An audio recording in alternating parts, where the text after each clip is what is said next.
Hello everyone, this is Charlotte and this podcast called Chatting in Cars. This is where I talk about things at high speed because I'm heavily caffeinated, and I drive to work shouting at people because they can't drive. That's essentially a summary of what I do in the next 45 minutes, so if you don't want to hear that, or me swearing at trucks and semi-trailers and lorries, I suggest you turn off now. I'm giving you the chance, I'm giving you the open space to just fuck off if you want to. You don't have to. I also swear a lot. I'm not giving that up for anyone, and I refuse to, so you know, that's part of me now. That's part of this, pretty much part of the topic as well, for today, which is pretension. You're gonna have to excuse me, my stutter might kick in. I am severely tired and heavily caffeinated, so if you hear me stuttering, or if you ever see me stuttering in public, just like I just did, feel free to whack me on the back of the head. Maybe it'll restart it, so I don't know. Right, pretension. Now, pretension is based on the social norms and values which are around us, in which people feel that they need to perform certain acts or airs and graces in order to fit in with a particular group or subset of people. I hate it, but then again, I'm a grumpy old bastard and I hate most things, as you can see. I don't like the fakery, but that's a lot of things. Oh, full moon. Okay, ooh, full moon. That would be the Virgo moon. Harry's a Virgo. I'm supposed to be a Virgo. Anyway, so pretension. What use does it have? I mean, besides trying to fit in and camouflage your natural inclinations in order to say you belong to a group so you can maybe acquire more resources or gain some kind of social status. I suppose it has that, and it's... Ooh, I hate this intersection. It's multi-dimensional as well. It's not just a case of rich people acting pretentious so they can say, I'm better than you. Ooh, all called lord and lady, and I hate that shit too. I have no interest in people with titles, quite frankly, which sounds a bit arrogant in itself, but you know, it's most of the time they bought them, or they've inherited them. They haven't actually earned anything. So, for example, if you're a doctor, you have earned that right to be called a doctor. I've got letters after my name. I'm not a doctor, but I've got letters after my name because I put the work and the effort into actually doing the work, the schoolwork, to get the degree, to get the extra shit. I don't know what the letters are after my name because I keep forgetting, and I've got 5 degrees, but you know, I know I got them. They're somewhere on the paperwork I've got in a file somewhere. I don't really use them. But it's the assumption that they're actually worth something, so you've got to push it on everyone just to make sure you've got some sense of identity about yourself. If you've done the work, then you should be solid in your own value. That you know that you've got, you know, the guts and the muscle to actually back up that title. You don't have to keep pushing that on people. Oh, that's a big crane. I don't like the fakery around it. And some people will sit and exist on these fucking titles as well. For example, just titles. It could be anything. Anything that someone values, they can push forward as, you know, like better than someone else, which I don't like either. You know, I gotta calm down because this caffeine's like, how many cups? I had 3 cups of double shots, so I'm steaming. I'm well plastered. I gotta slow down, so I'm just like, I'll be doing that around the schoolyard in a minute because I gotta go look after my kids. But hang on a sec, we're going through construction. The other thing is, it's like some people will value those stupid pieces of paper, or you know, the bullshit where your friends have to say that you have to look or act or speak a certain way in order to fit in.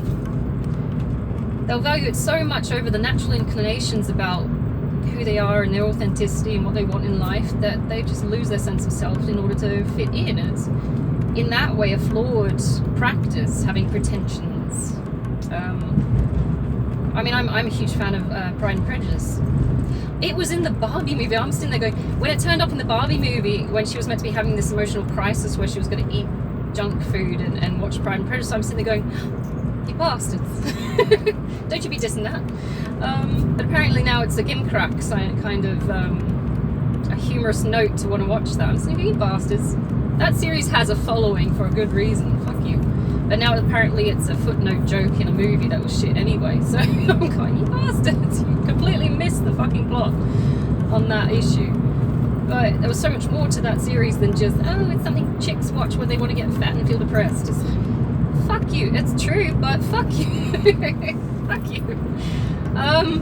There's so much more. Elizabeth Bennet is amazing, leave her alone. Leave Britney. I don't know, Britney's got issues. We're not talking about that. But at the same time, it's, you've got, pretension is usually associated with people that are, snobbishly rich. And not everyone who is rich is snobbishly rich. They don't have pretension most times. Old money has, a very quiet, I find, because they don't want to make a big show of it. Like old money, for example. New money, you got all these fucking rappers and shit like that who just discovered they can make money, or flash with their Rolexes and shit like that. That just puts you on a pedestal for idiots, essentially, who deify anyone with money. It doesn't make sense, because you just also make yourself a target. So I wouldn't go that far to shove it in everyone's face. It doesn't make you better than anyone else, it just means you've got more. If you take on more wealth, for example, it also takes on more liability. Someone will come for you. I mean, even there is a higher chance, I should say, of someone coming for you. For example, Kardashians. They put such a show on of how wonderful they think they are. To be honest, it's just a freak show at this point, because I cannot believe some of the things you've actually put in the media that were more private issues. And they just made money off it. To me, it's media whoring. It's like, what can I do that's so extreme that will draw attention so that I get my face on everything? Not that everybody wants to see your face. And it's, 90% the same container, the same plastic as they use in ice cream containers, so I don't even know why you're bothering. We got microplastics in our blood system, except they're 90% microplastics. Fillers, injectables, God knows. It's not their real face, it's fake. So if that entire family ever have a crisis about who they are, it's probably because they've put on that many pretensions and airs and graces that they think there is something more important than they actually are. They're not. They still eat shit, sleep, fuck, like the rest of us. We've all seen how Kim Kardashian fucks. That's how she got the bulk of her wealth. So I wouldn't jump into that boat and say it's valuable. It's odd. And it's the snobbishness and arrogance that goes with it as well. It's not just a case of rich people doing it. I've seen broke people do it too. It's that ego and desire to want to be better than someone else. And if you're looking at humanity from an egalitarian standpoint, you're trying to find equality in everyone. You're not looking to make people better than everyone else. But with the individualist culture in Western society, everyone wants to be better than someone else because it means you have more value and you are unique. If you see all of us as equally unique, even though we're all in that umbrella of humanity, we're all the same species, regardless of gender, sex, ethnicity, culture, all that shit, we have value in our own right. We don't have to be better than one another. We're all different, and the difference makes us valuable. Even when you're splicing genes, for example, it's the genetic combinations that make you more valuable. If you keep interbreeding the same types of genetic phenotypes, for example, you get very odd-looking people. It's the variations in our DNA splicing that makes us interesting. My autism, for example, is a genetic mutation, but it's a mutation that's been passed down my hereditary line. So I know my dad's got some fucked up shit. He's probably got autism around the same lines too. My mum might have it. For example, another thing is I know my mum has the double Gs for hemochromatosis, which is an iron storing gene. It comes from Viking bloodline, funny enough.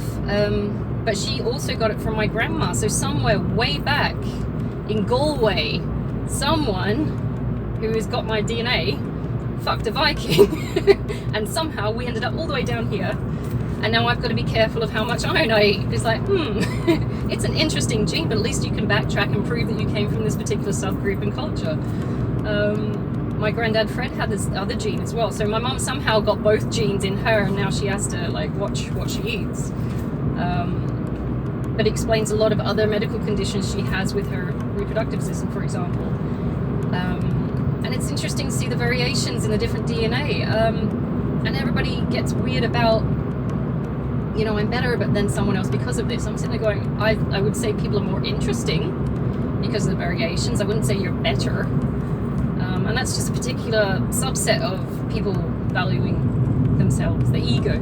Ego tells you that you're better than someone. I don't think anyone's better than someone. I don't. I think you could have particular moral inclinations which might make you healthier. For example, if you don't want to whore around and catch STDs or risk catching STDs, you might be morally more acceptable in society, providing that that society in itself that encompasses that individual mimics the norms and values. I mean, if you're looking at something so abhorrent as genocide, for example, in our society, westernized society, genocide is no-go. It's taboo and completely horrible. It's a sin, essentially. It's one of those capital sins. Nobody agrees with it. Nobody wants to do it. And for some cultures, we're viewed as softer for not participating in it. Even though, did even a convention say, yeah, we probably shouldn't do that. As long as our culture like demotes things like genocide and stuff, it's going to perpetually not exist, hopefully, in our area, in our part of the world, for our culture. Whereas if you go to a different culture where they say this particular subgroup of people, based on their cultural attributions or genetic attributions, for example, are not as valuable as the others, so we're going to get rid of them.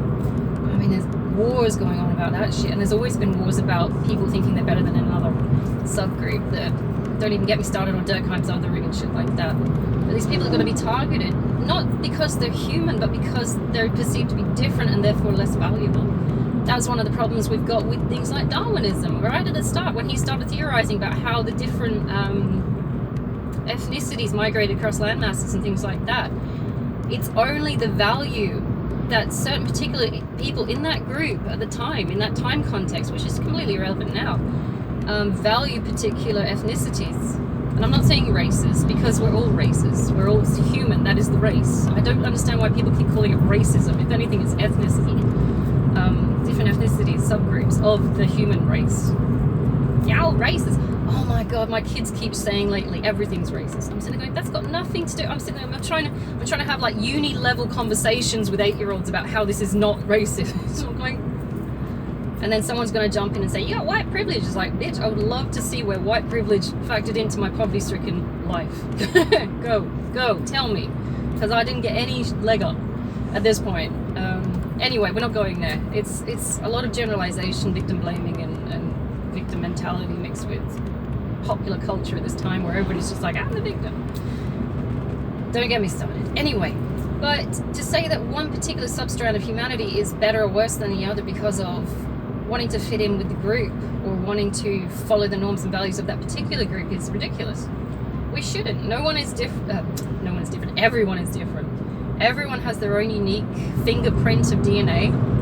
Everyone's got their own unique set of strengths and flaws. We're all flawed. We're all human. There is that margin of human error. It's the reason the term exists. Even in statistics. It was created just for you. I mean, you never hear about raccoon error.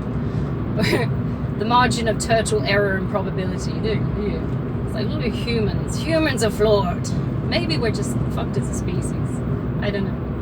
But, you know, we're all open to vulnerability. I mean, and then people try and deny that they're vulnerable. It's like, I'm not weak. Vulnerability is seen as a weakness. I don't think vulnerability is a weakness. I think it means that you're human. I've seen dogs cry over being injured. It's like, even dogs have got vulnerability. They're allowed to cry. Particularly humans.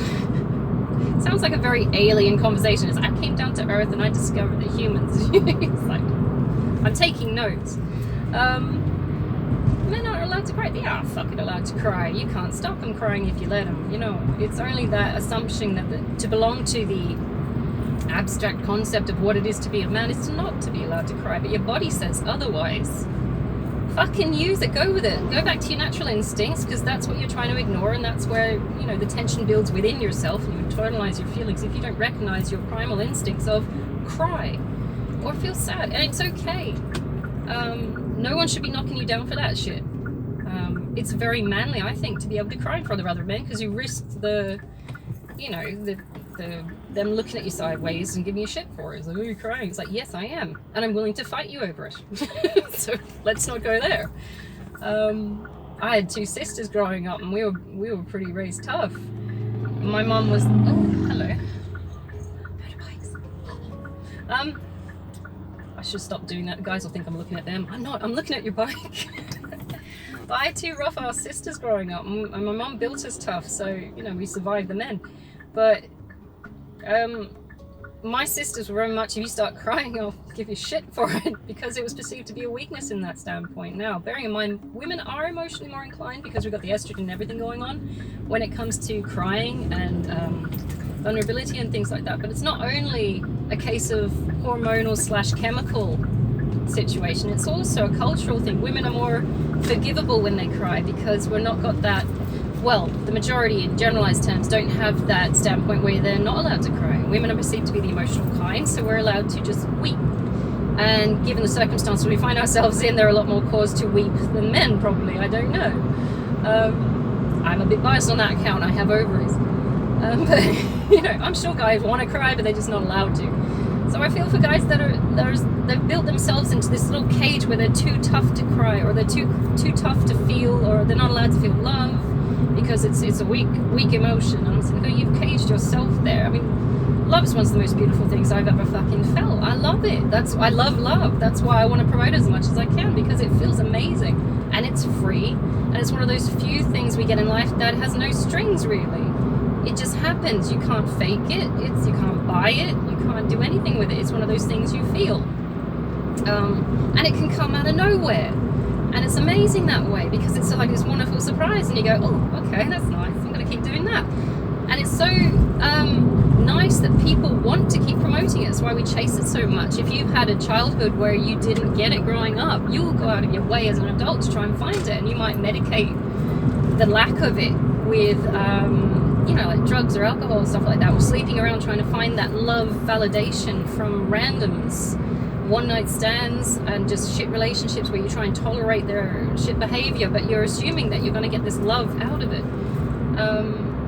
It doesn't always work. In fact, sometimes it does more damage than it does good, but you're still seeking this one thing that should be free. And I'm not talking about use it as an umbrella or an excuse or a segue to get laid. I'm saying it's the feeling of it.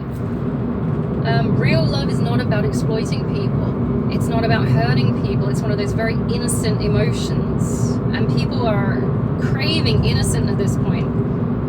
Innocence, their own innocence, I would hope. Because it's just so harsh an environment out there. We go back to trying to feel like we're children again, and there's no problems. So love is one of those, you know, segues into reaching for that innocence. Because you can't help it when you love someone. You fall, and that's it, and that's why it's falling rather than just jumping. Jumping assumes that you've got some kind of control over it, whereas if you fall in love, you're just gone. You're just like, oh shit, oh I guess I am, okay. It's a wonderful thing in life. It's one of the gifts the divine gave us, and I think we should be using it. We should be having fun with it. It's a blessing, if anything. You never have to work for it. If you're having to find yourself working to regain this feeling of emotion, that's probably not love. If you're with someone and you don't feel the softness of it, if you don't feel love, then it's probably a case of you've developed some kind of attachment issue. And they do talk about honeymoon phases and stuff like that in relationships. So that's turning from one form of love to a different form of love. And they're about, if you look at it in biblical terms, there's like 7 types of love or something like that. They've defined them or tried to define them. I do remember having a discussion with the witnesses about what types of love there are. I remember agape love. There are others. You need to go and look for them. But it switches, if it's the right kind of conditions for developing a relationship, it'll switch from one type of love to another. It should go from that short burst honeymoon cycle to the long-term slow burning love, where you just want to care for each other, make sure everyone's safe. The honeymoon phase of love is the novelty of the situation, and you're excited because this is a new person and it has the potential for going somewhere which could be amazing, or it won't, but it's the risk you take, isn't it? And that makes it all the more difficult when you're dealing with pretentious people who lie about who they are just to fit in and to provide a mask in order to do something like exploiting the concept of love in order to get laid. That's why I got pissed off. That's my main jam on this planet, is to like understand and explore and spread love. I think that's why I get so angry when people fuck it up. Like, you lied to me. But it feels like the utmost important thing here. I don't understand why people aren't reaching for it more often, or trying to promote it, or trying to promote the conditions in which it can spread. It seems odd. It's such a nice thing. why aren't they doing it? And they get so caught up in their own ego and things like jealousy and stuff like that, where they just shit on everything else they've touched. You know, it doesn't exactly help the growth of it. And it sounds a bit hippie, maybe. And I don't believe in the concept of free love because that's become tainted by whores. So, you know, it's like, yeah, free love, that means fucking around and everyone can fuck you. It's like, well, no, actually, if it's real love, divine love, you'll pick another person who is mimicking your moral sense of values and they're there to respect you. And it's clean, it's innocent. It's not a case of I'm horny and you're there, so I'm going to pretend that I love you so I can bang your fucking brains out. And I'll get bored about a month later and find someone else, and that's why we cheat and shit like that. It's the perverted version of love. Even romanticized love has potential flaws in it, and I'm a die-hard romantic. I fucking love that shit, man. I eat that shit up. And it doesn't mimic real life, which is annoying as shit. And being autistic, I was brought up with the romantic memories, like You've Got Mail and Pride and Prejudice, and all the whole Tom Hanks set me up for a fall with that shit. It's Persuasion, it's, yeah, what is it? The Lake House. Oh my god, that Keanu movie. You bastard, Keanu. But it sets you up for a fall because you're assuming these are the rules of love, this is how it will look, and it's terrible because you find people who are not following the rules, and as an autistic, it's fucking horrible. Because you want it to be real, and you're like, but we were told this is what it should be, and it's not, and people are mean, and I don't understand it, and everyone's getting hurt, and no one's following the rules. But if they just follow the rules, it would work. So now you spend the rest of your life trying to find what anomaly is creating the glitch in this system. It's like, why are people trying to be mean? Like, why aren't they following the rules of, you know, it's a weird side quest. Oh, look, an ambulance. Oh, go team. Where are they going? Go team. Okay, anyway. Squirrel mentality. But it's like, the pretensions around it bug the fuck out of me. Like, when I'm discussing things like relationships as well as that, I'm not going to be faking anything. You've got to get the system right, the tools and the structure right in order to make it work. Why would you lie or fake about something if you know it's going to fuck up later? Anyone who's ever been cooking with stevia knows how risky it is to cook with, to bake with fake sugar. Real sugar, I can wing it and it works out, but like, fake sugar? Terrible cookies. Why do all my analogies lead to food? I don't know. It seems nice. I like cakes. I'm a pastry person. Oh my god, I'm so bakery. Oh, I don't do savory. Anyway, weird analogies. Sorry, I'm very caffeinated right now. And a Taurus, which is probably leading me to food antics. Food and sex and sleep, it's all we need. And all you need is love. The Beatles were right. They were fucking right. Bear in mind it was drug induced, but they had a merit. It was merit-based there. Now you touched on something there, Ringo. Ringo was the best. He was my crush. I loved Ringo. Anyway, everyone loves Ringo. He's still going, isn't he? You go, buddy. But you know, it's the pretension around these wanting to fit in, the belonging.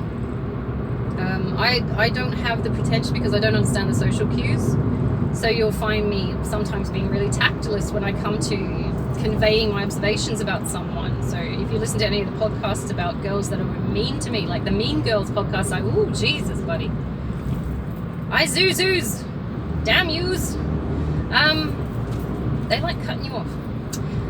Like the Mean Girls podcast I did in the Green List is me trying to understand this new group of girls that were not reflective of the group of girls or the girls I went to high school with. These were the, I would assume, popular girls. And they seem to be running on different formats and programs compared to the people I knew and understood and learned from. So I learned that girls were going a certain way. This is how they behave. And then I was faced with this conflicting sort of ideology of what femininity was, if you want to look at it from a scientific standpoint. And to be honest, they just came across as passive-aggressive bitches. So, you know, if you listen to that one, and I get a bit harsh about that because I'm angry that it didn't work out. It didn't match the idea of what I thought the girls at that age would be, because the girls at my age, or when I was that age, were a lot nicer and they didn't have the backstabbing shit. So I'm guessing that's part of the subgroup they belonged to in high school. Maybe they were popular or some shit, I don't know. I was not popular. I didn't want to be popular. The Mean Girls, there were Mean Girls in high school. They were usually the one that were sleeping around smoking and ditching class and stuff like that. I didn't want to belong to them. I liked hanging out with the weird kids because there was no pretension. Everyone was just weird. We weren't popular, so we were just weird, and it was fun because it was real, or it felt real. Not that real actually exists, it's an illusion anyway, so everybody's putting on a mask. And they blame the autistics, but we're all masking. We're all masking. Even wearing work clothes is a form of masking. We're all liars and shapeshifters. We're damned as a species. You don't see raccoons running around with uniforms. Not unless it's a human intervention. Why is that unicorn? Why is that raccoon wearing a construction hat? Those bastard humans. They ruin everything. But at the same time, it's the pretension around it. It's like you have to perform and act a particular way in order to belong. Now, if I want to belong to that subgroup of girls that I try to interact with and be nice to, it would mean that I would have to take on the bitchy attitude, the backstabbing, trying to steal someone else's boyfriend, and just generally being nasty. And I'm sitting there thinking, one, I'm too old for this shit. Two, this doesn't ride with the preconstructs I have in my head about what girls should be. And I think girls should be nice. Everyone should be nice. So I don't want to belong to that group. It's horrible. And it is a bit infantile in itself not to see that situation in its particular unique context and value it. Maybe there is a purpose to it. Just as I say, like, there's light workers, dark workers, dark workers, dark workers. That's all that categorization. It's just as long as they have their own value, maybe this group has its own value. Like, what am I supposed to learn from this particular subgroup? All I saw was it imploding. I didn't see anything that was promoting longevity socially, because the nastiness leads to nastiness coming back at you. So why would you want to do that unless you like being hurt? So I'm sitting there trying to, socioanalyze these girls that are stuck in high school mentally. And I'm not understanding why I can't fit in with this group. And I'm sitting there going, first of all, I'm older. Second of all, I have different values. This is not where I want to be in life, and this is not what and I'm not willing to lower myself, because I see that as lowering yourself morally to perform these acts of backstabbing, stealing boyfriends, and so in a sense, maybe I am a bit bigoted in that way when it comes to the othering, and everyone might be a bit better than maybe I am. So I am full of my own shit sometimes. But it just doesn't promote a healthy relationship with your friends to sit there and sleep around and be nasty. And so I didn't want to stay. I had no inclination to stay, so I just left. It's the danger of pretension is staying to see if you can fit in, and you become sort of infected with the nastiness in that point. You start finding yourself joining in when people are bitching about other people, or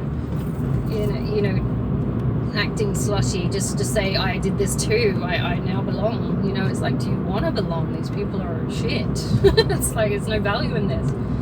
Ultimately, looking at this type of girl from this girl group I hang around with guys anyway, so I'm a guy person. Guys have pretensions, but they're different pretensions. It's really weird. Anyway, but looking at these girls in their very early to mid-20s, I'm sitting there going, I'm 38 now. I've seen where this story goes, and in groups like that, stories do cycle.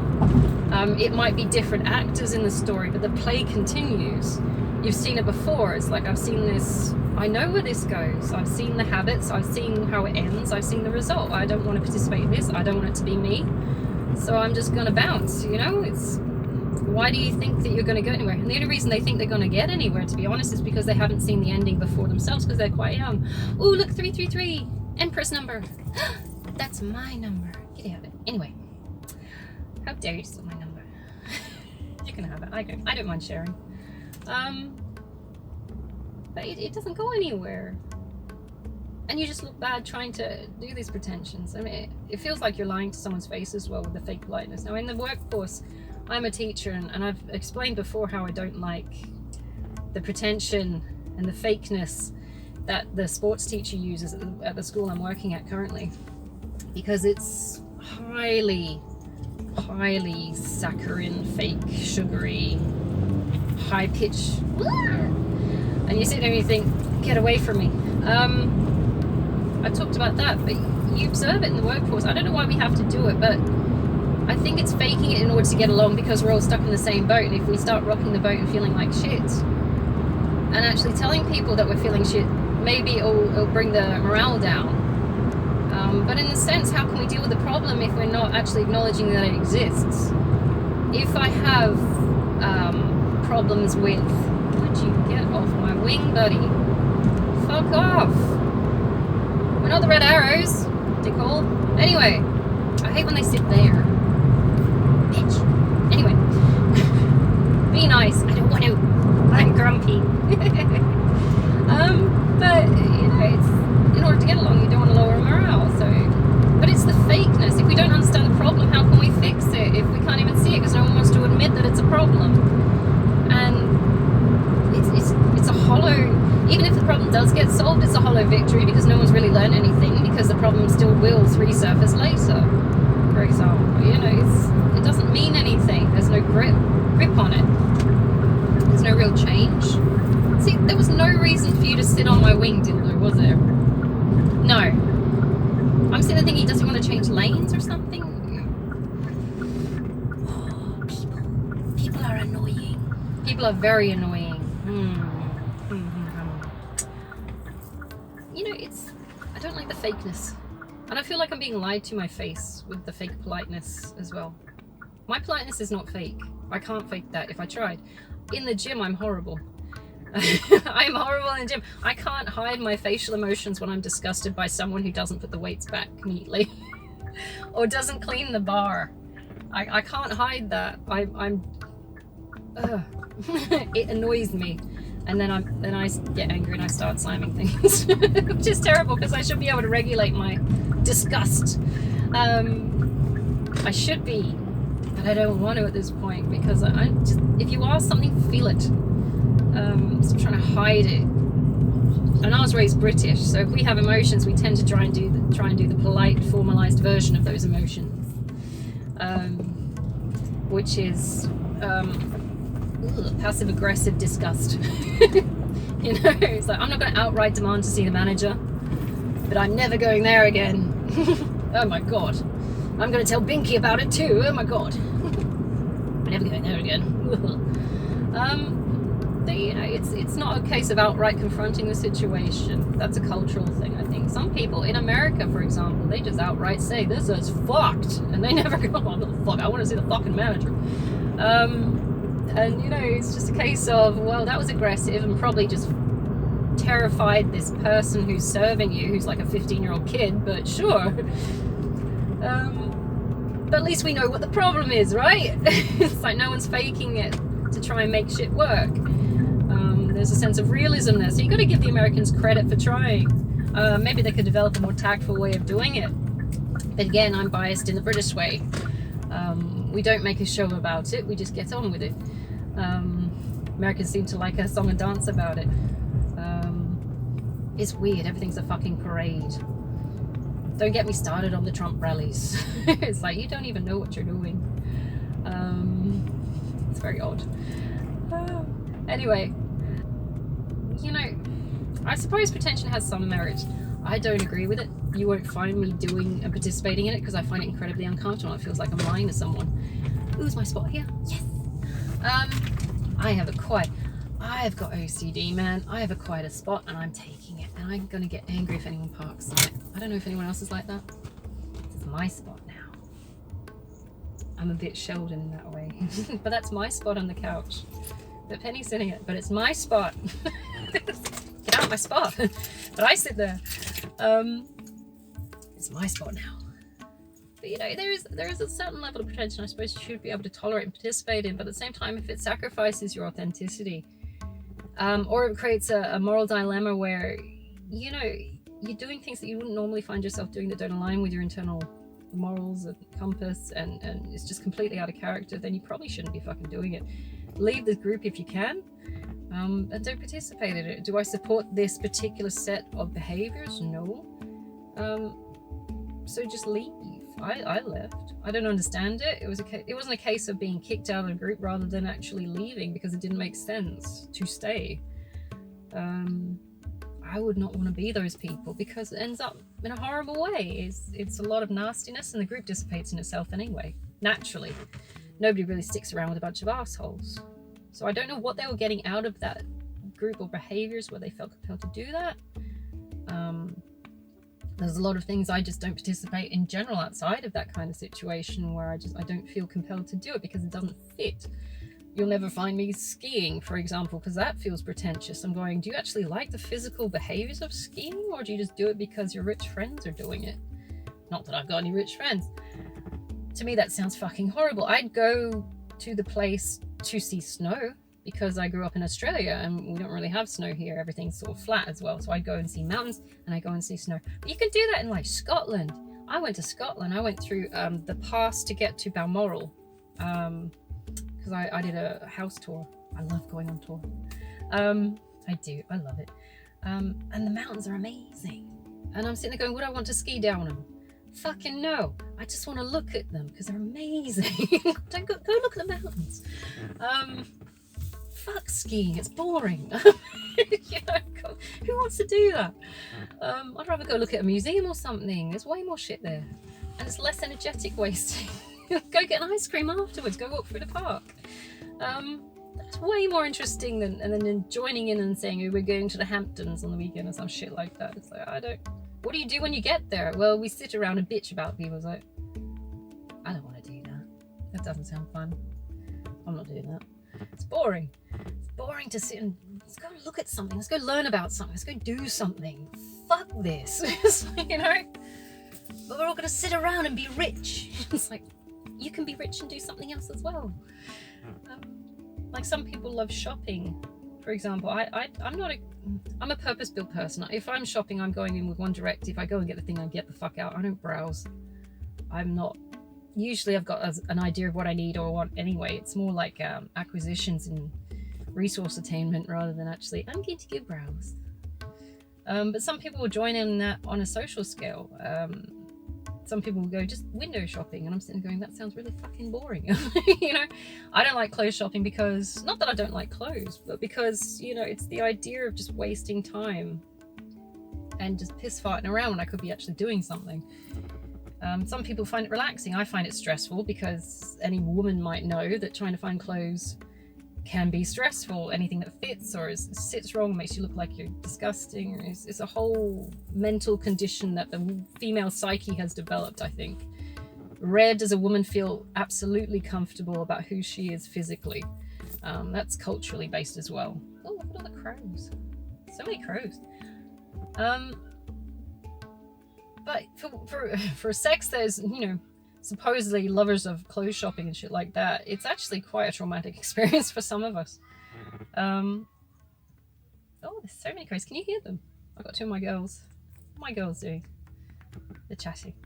They're year sixes, I think. But, you know, it's not always an enjoyable experience. But to say that you would put yourself through these traumatic experiences just to say that you want to belong to a subgroup, it's not really a good thing to do because it fucks up your mental state even further. If you don't actually find enjoyment in it, don't feel compelled to do it because you don't have to. No one's going to make you, and if they try to make you, first of all, that's against the Geneva Conventions, and fuck them for being mean. You know, you don't have to do that. No one's going to make you do that. It's only sort of the prison of the mind that we create for ourselves that we feel obliged to. It's a bit shitty, really. Why would you force yourself into situations where you're going to feel uncomfortable? I don't know. Moral obligation? Is it moral though? If it's immoral against your own morals? I'm gonna have to go. I've got to go to work. Anyway, I hope you have a fantastic Wednesday. It's Odin's Day. So we're all gonna be smart today, but not too smart because we don't want to lose our left eye. Interesting. I hope you have a fantastic Wednesday, and I'm gonna try and do another one tomorrow and Friday, but then I think I've got a week of work where I'm somewhere else. I'm not gonna be able to do this. I'm not gonna have the time to do it. So hopefully I'll pick it up for a different way.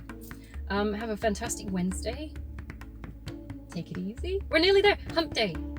Oh, that could be rude. Anyway, I'll see you later, hopefully.